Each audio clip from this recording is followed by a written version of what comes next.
प्रेम से बोली गुरु भगवान की जय। देवियों एवं सज्जनों, फिर अगले भाग में उपस्थित हूँ। तो भगवान जो है, यदि आप उनका चिंतन मनन भजन करते हैं तो आपके साथ वो कहीं अलग नहीं है, वो आपके पास।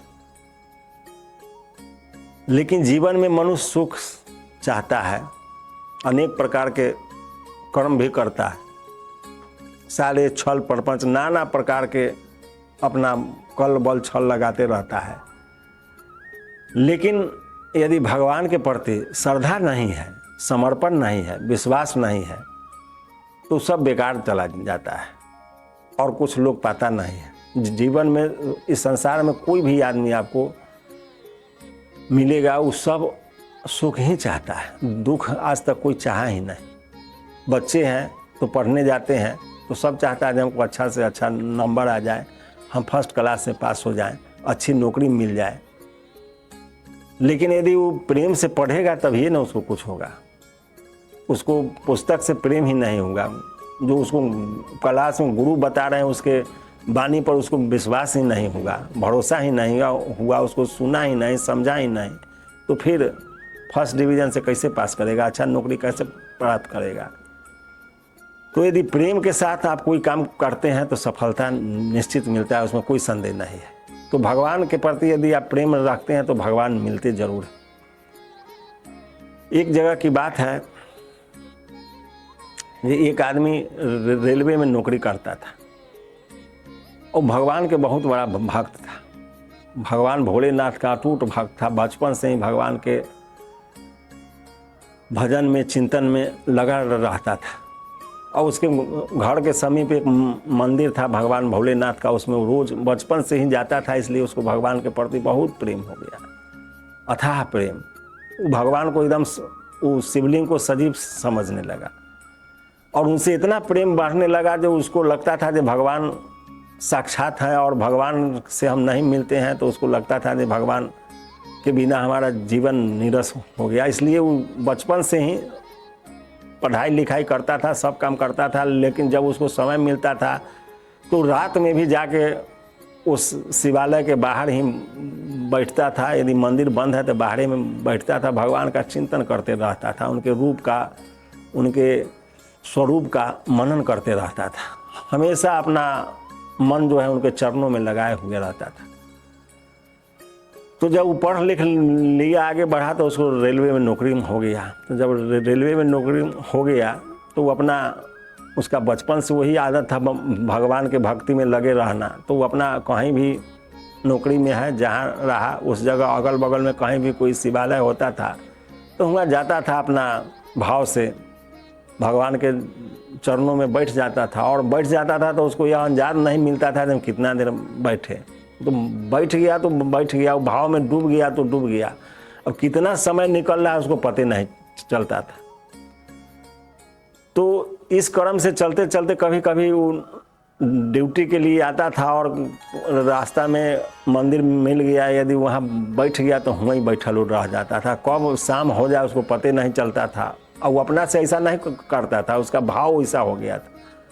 अब कभी कभी ऐसा होगा जो उसको एक गुमटी पर उसका एक ड्यूटी होगा जहाँ सिग्नल गिरता उठता है, और सिग्नल पर उसका ड्यूटी हो गया और वो लगा उधर भक्ति करने। अब भक्ति करने लगा तो एक आध बार जब गुमटी खुलल ही रह गया और जाके जो है ट्रेन के ड्राइवर आगे कंप्लेन कर दिए कि भाई वो फलाने नंबर गुमटी जो है खुला ही रह गया, वहाँ कोई गुमटी मैन था ही नहीं। तो इस पर जांच पड़ताल बैठने लगा कि आखिर वो रहता कहाँ है। ड्यूटी के समय आखिर भागा हुआ रहता है तो उससे काम नहीं होने वाला है, तो नौकरी से हटाया जाए, नहीं तो कोई दुर्घटना हो सकता है। तो उसके पीछे जांच लग गया। तब हुआ जो इसको अब दिन में ड्यूटी नहीं दे के इसको रात में कर दिया जाए, क्योंकि दिन में ही कहीं भागा रहता है तो रात में ड्यूटी हो जाएगा तो ये अपने रात में तो कहीं जाएगा नहीं, सारे शहर बाजार बंद रहते हैं, रात में आ जाएगा तो कोई सवारी भी नहीं जो कहीं आएगा जाएगा, तो ड्यूटी में रहेगा। तो उसका ड्यूटी दिन से बदल के रात में कर दिया गया। तो ड्यूटी में अपना फिर आता जाता था, लेकिन फिर बीच बीच में कहीं महादेव जी का मंदिर मिल गया तो उसी में उसका समय बीत जाता था। अब एक बार की बात है कि ये एक शिव जी के मंदिर था, उसके जहाँ ड्यूटी कर रहा था उसे थोड़ा दूरी पर, और वहाँ एक यज्ञ का आयोजन हुआ। यज्ञ के आयोजन हुआ तो उसमें भगवान की कथा हो रहा था, भगवान भोलेनाथ की शिव पुराण की कथा चल रहा था। और शिव पुराण की कथा सुना तो भाव में एकदम डूब गया। तो सोचा जे अब न होता तो अभी ट्रेन के आने में टाइम है, थोड़ा सुन के आते हैं फिर आ जाएंगे, फिर जब ट्रेन के टाइम आएगा तो फिर चले आएंगे, या फिर जब ट्रेन चला जाएगा तो फिर चल जाएंगे। इसी चक्कर में वो चला गया कथा में। अब कथा में चला गया तो उसके पीछे जांच लगा हुआ था। जब सब जानता था कि जब वहाँ कथा है तो जाएगा जरूर, तो वहाँ कुछ रेलवे के अधिकारी लोग गुप्तचर के भाव से वहाँ थे कि भाई यहाँ यदि वो आ गया तो यहाँ उसको यदि पकड़ाया तो आज उसको नौकरी से निकाल दिया जाए। तो वहाँ जो अधिकारी लोग थे गुप्तचर के रूप में उसको पकड़ने के लिए, तो पकड़ने के लिए थे। तो जब वहाँ मेला में कथा चल रहा था उसमें जाके जब वो लोग देखते हैं तो पीछे बैठ करके कथा सुन रहा था आराम से, एकदम भाव विभल था। उसके आँख से श्रावण आंसू छलक रहे थे और वो आँख बंद करके एकदम भगवान की कथा में तन्मय हो रहा था। और यहाँ जो कुछ अधिकारी थे सिग्नल पर कि जहाँ सिग्नल पर है कि नहीं, यहाँ कब आता है ना आता है, तो वहाँ उस सिग्नल पर भी था। तो सिग्नल पर जब था वहाँ भी ड्यूटी में था और यहाँ कथा में था। जब दोनों जगह के अधिकारी थे, जब आपस में जब वो लोग सोचे, जब आपस में एक दूसरे से संवाद होगा तो कहा कि भाई वो ड्यूटी पर आया है कि नहीं। यहाँ वाला पूछा जो जग में थे तो वो बताया कि नहीं, तो यहाँ है ड्यूटी पर। तो फिर वो कहा कि यहाँ कथा में भी है, तो कथा में कौन है। तो इन लोगों को आश्चर्य हुआ कि भाई ये कौन है वो कौन है। तो यहाँ के अधिकारी लोग जब वहाँ देखने गए तो वहाँ था। फिर वो सब लोग वहाँ से उठ के आए कथा में, तो यहाँ भी था। ये सब लोग को बहुत आश्चर्य हुआ कि भाई ये दो जगह कैसे है। तो ये सब लोगों को कुछ समझ ही नहीं आया। तो जब कथा समाप्त होगा तो वो अपना जो था भोला वहाँ से चला, वहाँ से चल दिया ड्यूटी पर आने के लिए। सोचा कि आज तो बहुत लेट हो गया, अब तो क्या हुआ न हुआ भगवान ने जाने। लेकिन कहा हे प्रभु, अब तो आपके कथा में, आपके चिंतन में, आपके मनन में हम इतना न डूब गए, हमको कुछ समझ ही नहीं आया कि कितना समय हो गया। आज फिर हमको कहीं ऐसा ना हो जो मने मने सोचने लगा कि यदि ड्यूटी कहीं छूट गया तो घर परिवार है सब बर्बाद हो जाएगा और अपना भी पेट भरना आफत हो जाएगा। ऐसा सोचते हुए ड्यूटी की ओर भगवान के स्मरण करते हुए चला। तो जाते जाते वहाँ जब पहुँचा तो वहाँ अधिकारी लोग थे पहले से इसके जांच के लिए।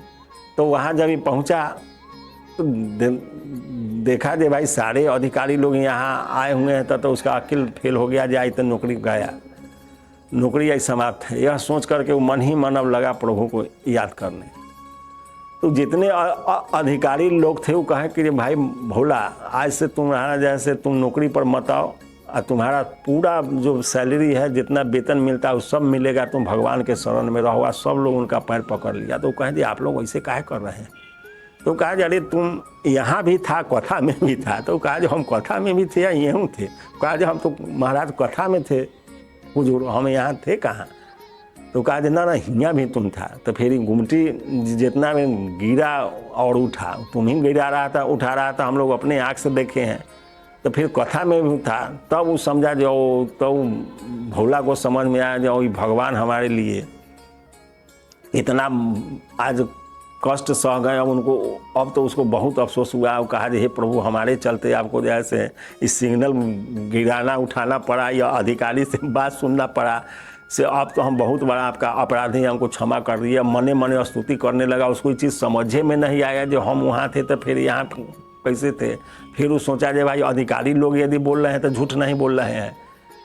उसके बाद सब लोग उसके चरणों में समर्पित हो गए। नहीं, आज से तुम्हारा जीवन भर सैलरी मिलेगा, तुम जाओ ऐसे मंदिर पर रहो, भगवान के भजन करो और तुम महान आत्मा है, तुम्हारे दर्शन करने से हम लोगों का जीवन आज धन्य हो गया।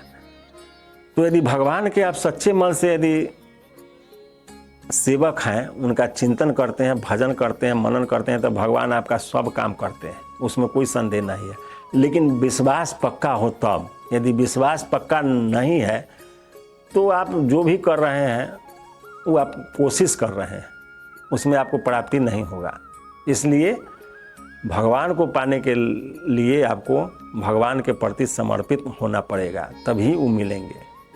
और यदि समर्पण हो गए तो फिर मिलने में समय नहीं है। हरि व्यापक सर्वत्र समाना, भगवान हर जगह है। प्रेम ते प्रगट हो ही मैं जाना, ये भगवान भोलेनाथ कहे। जो भगवान हर जगह है, लेकिन प्रगट कब होते हैं? जब प्रेम हो तब। बिना प्रेम के वो प्रगट नहीं हो सकते हैं। कतनों आप भाषा विद्वान हो, अनेक भाषा जानते हो, सारे शास्त्र को आपने कंठस्थ कर लिया हो, लेकिन यदि प्रेम नहीं है तो सब बेकार है। इसलिए प्रेम के साथ सुमिरन करते रहिए, प्रभु का भजन करते रहिए, राम राम रटते रहिए, तो कल्याण निश्चित हो जाएगा, इसमें कोई संदेह नहीं। फिर अगले भाग में जय गुरुदेव।